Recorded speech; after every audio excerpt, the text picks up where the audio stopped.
بسم الله الرحمن الرحيم اقرأ باسم ربك الذي خلق خلق الإنسان من علق اقرأ وربك الأكرم الذي علم بالقلم علم الإنسان ما لم يعلم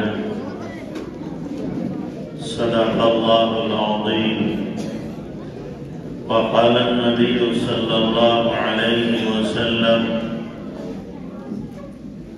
أهل القرآن أهل الله وخاصته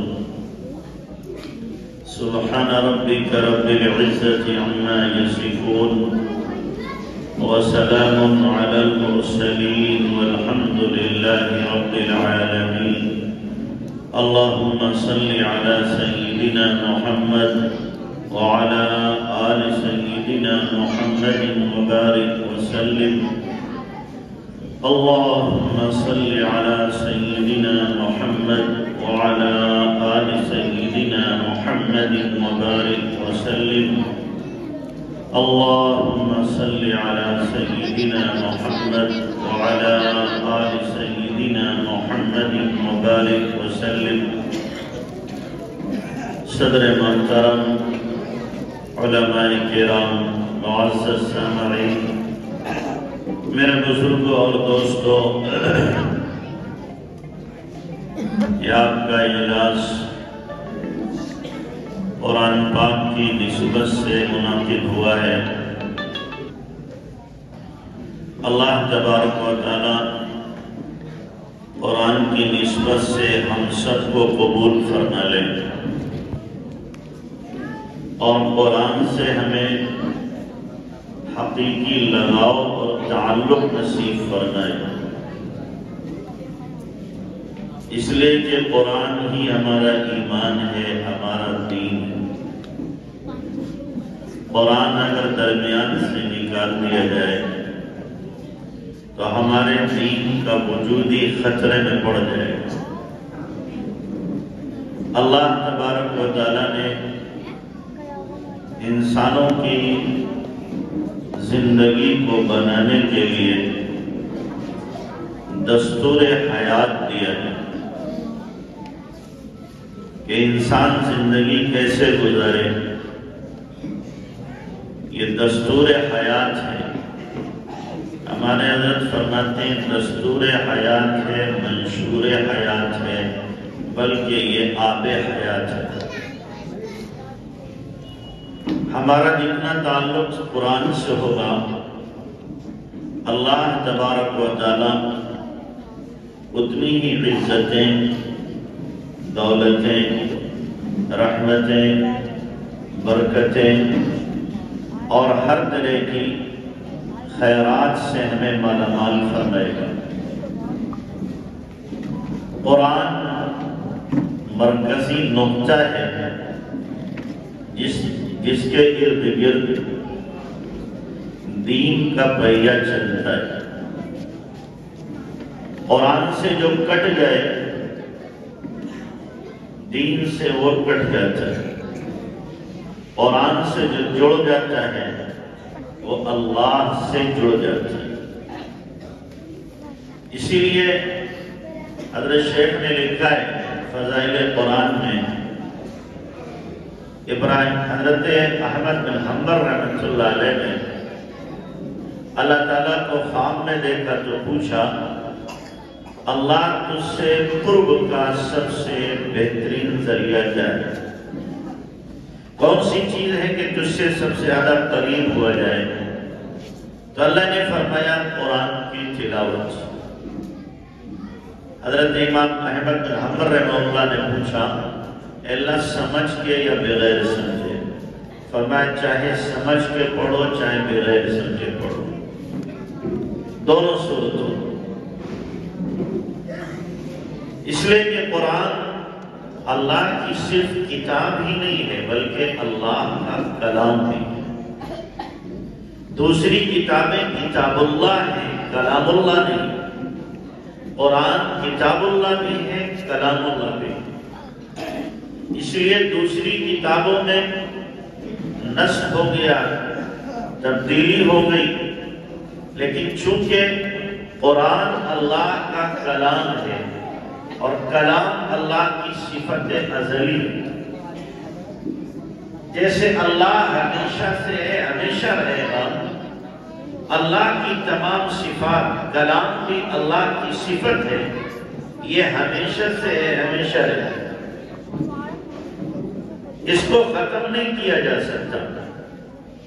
ایک زمانے میں ایک فتنہ اٹھا تھا کہ قرآن اللہ کی مخلوق ہے یا مخلوق نہیں ہے۔ ایک فرقہ ضالہ نے یہ کہا کہ قرآن اللہ کی مخلوق ہے، اور جو بادشاہ وقت تھا اس نے اس فرقے کا بھرپور ساتھ دیا۔ اس کے مقابلے میں امام احمد بن حنبل رحمہ اللہ سینہ سپر ہو گئے اور فرمایا نہیں، قرآن یہ مخلوق نہیں ہے، اللہ کی صفت ہے۔ امام احمد بن حنبل رحمہ اللہ کو اس سلسلے میں بہت ستایا گیا، ایذا دی گئی، جیل میں جانا پڑا، کوڑے مارے گئے، اور اتنے کوڑے مارے جاتے تھے اور ایسے سخت کوڑے مارے جاتے تھے کہ کھال ادھڑ جاتی تھی، گوشت پھٹ جاتا تھا، خون کے فوارے جسم سے چھوٹ جاتے تھے۔ لیکن امام احمد بن حنبل رحمہ اللہ ڈٹے ہوئے فرماتے تھے کہ جان تو یہ حوالے ہو سکتی ہے تمہارے، لیکن اللہ کے کلام کو مخلوق کہہ دوں یہ نہیں ہو سکتا۔ امام احمد بن حنبل رحمہ اللہ کے مقابلے میں جو شخص تھا، جو عالم تھا فرقہ ضالہ کا، اس کا نام بھی احمد تھا۔ جب امام احمد بن حنبل رحمہ اللہ کے کوڑے مارے جاتے تھے تو یہ کہتا تھا، احمد میری بات مان لو، قرآن کو اللہ کی مخلوق کہہ دو، میں بادشاہ کے عذاب اور اس کی بلاؤں سے تمہیں بچا دوں۔ امام احمد بن حنبل رحمہ اللہ فرماتے، احمد تو قرآن کو اللہ کا کلام کہہ دے، میں خدا کی پکڑ سے تجھے بچا دوں۔ امام احمد بن حنبل رحمہ اللہ ڈٹے رہے، اور امام احمد بن حنبل رحمہ اللہ کو ایک چور نے بہت تقویت کی۔ امام احمد بن حنبل رحمہ اللہ جا رہے تھے بادشاہ کے دربار میں، نامی گرامی چور تھا، اس نے بلایا، ابولا نے کہا، احمد دیکھو میں چوری میں اتنا پکا ہوں کہ میں ایک ہاتھ کٹا چکا ہوں، پیر کٹا چکا ہوں، لیکن چوری سے اب بھی باز نہیں آیا، استقامت ہے چوری۔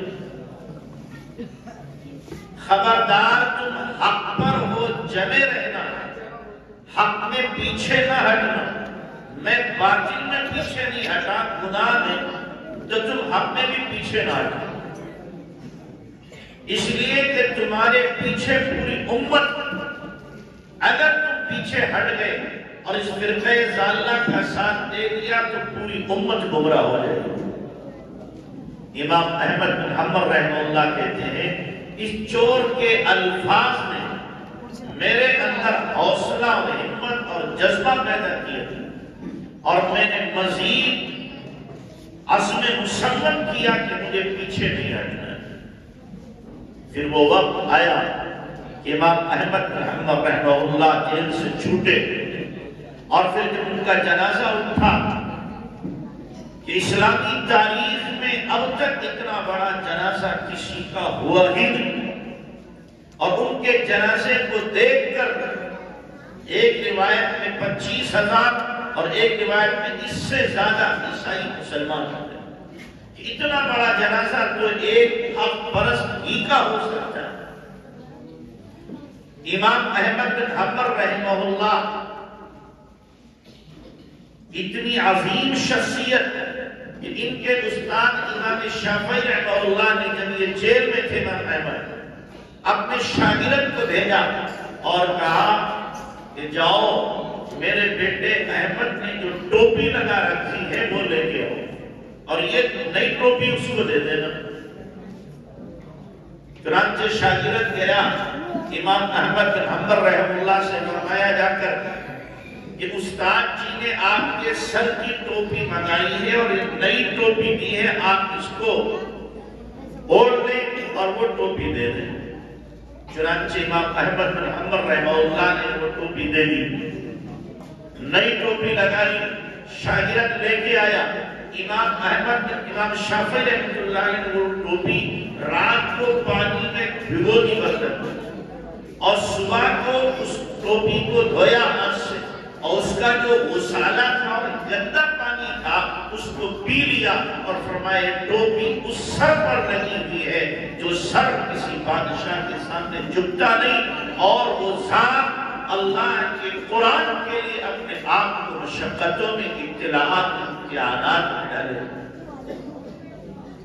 ایک شاگرد کی عظمت استاد کے دل میں اتنی تھی۔ اسی بیچ میں ایک لطیفہ پیش آیا۔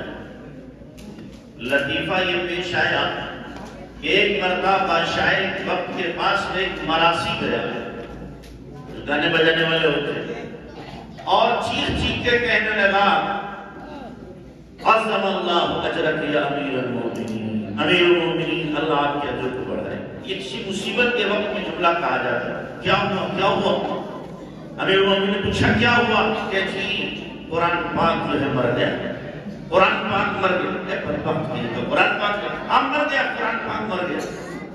ارے بھائی کیا بک رہا ہے تو؟ ارے جب مخلوق ہے، ہر مخلوق فانی ہے تو قرآن بھی فانی ہے، کل من علیہا فان، یہ قرآن بھی مر گیا۔ تو اسے عقل آئی کہ مخلوق تو مرنے والی ہے اور اللہ کا کلام کبھی ختم ہونے والا نہیں ہے، وہ لوح محفوظ میں لکھا ہوا ہے، لکھا رہے گا۔ یہ اللہ تبارک و تعالیٰ کے قرآن کی عظمت امام احمد بن حنبل رحمہ اللہ نے کی۔ آج بھی وہ لوگوں کے دل و دماغ میں حکمرانی کر رہے ہیں اور قیامت تک کرتے رہے۔ تو جو قرآن کی عظمت کو اور قرآن کی وقت کو اور قرآن کی بڑائی کو اپنے دل کے اندر رکھے گا، اللہ اسے بڑا کر دے گا۔ ہمیں چاہیے کہ ہم بھی قرآن سے اپنا حقیقی تعلق قائم رکھیں۔ ان مدارس میں، ان مکاتب میں کیا پڑھایا جائے؟ اللہ کا کلام ہی پڑھایا جائے، اللہ کا قرآن ہی پڑھایا جائے۔ اور جب تک قرآن پڑھایا جاتا رہے گا کسی دھرتی پر، زمین کے کسی حصے پر، اللہ تبارک و تعالیٰ کی رحمتوں کی اور برکتوں کی بارشیں ہوتی رہیں۔ اور جب قرآن کسی بھی دھرتی سے ختم کر دیا جائے گا تو اب بلاؤں اور آفتوں سے روکنے والی کوئی چیز نہیں۔ اس لیے ہمیں اگر رحمتیں اور برکتیں چاہیے تو اپنے گھروں کو قرآن کی آواز سے بلند کرو، اور جو شیطانی آوازیں ہمارے گھروں میں ہیں ان آوازوں کو اپنے گھروں کے اندر بند کرو۔ ہر گھر سے قرآن کی آواز بلند ہو، ہر گھر میں اللہ کا قرآن پڑھا جا رہا ہو، چھوٹے بڑے بچے جوان مرد عورت سب صبح کو قرآن پڑھ رہے ہیں۔ اب ظاہر جس گھر میں قرآن سے ہی ابتدا ہوگی دن کی تو کیسی رحمتوں کا نزول ہو۔ لیکن کتنے ایسے گھر ہیں جن گھروں میں صبح کو سب سے پہلے قرآن پڑھا جاتا ہے۔ مدارس میں تو پڑھا جا رہا ہے اور انشاءاللہ پڑھا جاتا رہے گا، لیکن ہم اپنا تعلق قرآن سے کتنا رکھے ہوئے؟ اور ان مدارس کی وجہ سے ہی آپ کو یہ حفاظ مل رہے ہیں، علماء مل رہے ہیں، قرآن مل رہے ہیں، امام مل رہے ہیں، مؤذن مل رہے ہیں، اور اسی طریقے سے آپ کے ایمان کے محافظ مل رہے ہیں۔ اور اگر ان مدارس سے قرآن کو نکال دیا جائے، دینی تعلیم کو ختم کر دیا جائے، تو پھر یاد رکھیں ایسے علاقے اب بھی ہندوستان میں کہ جہاں پر نماز جنازہ پڑھنے والے نہیں ہو چاہتے. ہمارے مراد آباد کی جماعت شہجہاں پور کے علاقے میں گئی، شہجہاں پور سے جلال آباد تک جماعت چلی، تو مجھے خود بتا رہے تھے وہ ساتھی کہ کئی گاؤں ایسے ملے ہمیں جہاں پر کہہ رہے تھے کہ ہمارے یہاں نماز جنازہ 10 کلومیٹر دور سے بلا کے لاتے ہیں تو پڑھائی جاتی ہے، اور اگر وہ کہیں چلے جاتے ہیں تو ہم بغیر نماز جنازہ کے دفن کرتے ہیں. آپ کے قریب کی بات ہے. اگر آپ کو سینکڑوں کی تعداد میں حفاظ مل رہے ہیں، علماء مل رہے ہیں، تو یہ مدارس کی مکاتب کی دین ہے، ان کی قدر کرو. اور اگر ان کی قدر نہیں کرو گے تو یاد رکھنا ہمارا بھی وہی حشر نہ ہو جائے تو اوروں کا ہوا ہے جو سمرقند و بخارا میں ہوا ہے، جہاں پر بڑے بڑے علمی اور دینی اور اسی طریقے سے بہت تحقیقی کام ہوئے، احادیث جہاں لکھی گئی، وہاں کے علماء ساری دنیا پر ایک وقت میں چھائے ہوئے تھے، لیکن جب علماء اور عوام آپس میں الگ ہو گئے تو حشر کیا ہوا وہ ہم سب کو معلوم. اس لیے اپنا ربط رکھو ان مدارس سے، مکاتب سے، اپنی گاڑی کمائی میں خرچ کرو. میں ایک بات اکثر جگہوں پہ کہا کرتا ہوں کہ ہمارا زمین کیسے گوارا کرتا ہے کہ جو بچے اللہ کا پاک قرآن پڑھنے والے ہم ان کو زکوٰۃ کھلائیں. زکوٰۃ تو لوگوں کے مال کا میل ہے، ہم قرآن پڑھنے والوں کو مال کا میل کھلائیں. اور پھر ہماری زبانوں پر یہ آتا ہے کہ جناب حافظ بگڑ گئے، حافظوں کا حلیہ بگڑ گیا، ان کے اعمال بگڑ گئے. یہ بھی تو ذرا سوچو کہ ہم نے کھلایا کیا ہے، مٹیریل کیا لگایا ہم نے. ہم میل کھلا رہے ہیں. ہمارے دل کی آواز یہ ہونا چاہیے تھی یہ اللہ کے قرآن کو پڑھ رہے ہیں جو پاک ہے، ان کے سینے پاک ہیں، ان کو پاک کمائی حلال طیب نفلی امداد کی کھلائیں. یہ ہمارے دل کی آواز ہونا چاہیے تھی. اب مجبور ہیں مدرسے والے، مکتب والے کہ جب آپ امداد نہیں دیتے ہو تو بیچارے زکوٰۃ کے ذریعے سے تبلیغ کر کے ان بچوں کو کھلاتے ہیں. اب جو تیار ہو رہے ہیں یہ بھی بسا غنیمت ہے. اگر زکوٰۃ بھی نہ دیں تو زبردستی تو کوئی نہیں کر سکتا، پھر ان مدارس پہ تالا جائے. اور اگر حضرت تھانوی رحمت اللہ علیہ والا مزاج اختیار کر لیا جائے، حضرت تھانوی فرماتے تھے تم اگر چندہ لا کے مدرسے میں دو گے تو مدرسے میں پڑھاؤں گا، نہیں دو گے تو مدرسہ بند کروں گا، چندہ کرنے نہیں جاؤں گا. پکڑ اگر تمہاری ہوگی تو ہماری بھی ہوگی، ہماری ہوگی تو تمہاری بھی ہوگی. ہماری پکڑ ہوگی تم نے پڑھایا تم نے، ہم کہیں گے انہوں نے دیا نہیں، بچ نہیں سکو گے. ذمہ داری عوام کی بنتی ہے کہ اگر مدرسے میں مکتب میں خدمت ہو رہی ہے تو عوام خود لا کر کے محترم صاحب کو ذمہ دار کو دیں گے کہ ہمارے اتنے پیسے لے لو، یہ امداد کی بنتی ہے نبی صدقے کے، ہماری طرف سے قبول کر لو. لیکن کتنے لوگوں کو اس کی توفیق ہوتی ہے؟ الا ماشاءاللہ. ورنہ عموماً یہی ہوتا ہے کہ رمضان میں در در مارے مدرسے کے مدرسین پھرتے ہیں اور مالدار نخرے دکھاتے ہیں، جملے کستے ہیں، تعلق تشریح کرتے ہیں. حالانکہ شکر گزار ہونا چاہیے تھا ان علماء کا، مدرسین کا، کہ جنہوں نے ہمیں ایک فرض سے سلوک دوش ہونے میں مدد کی. لیکن الٹا احسان جتایا جا رہا ہے.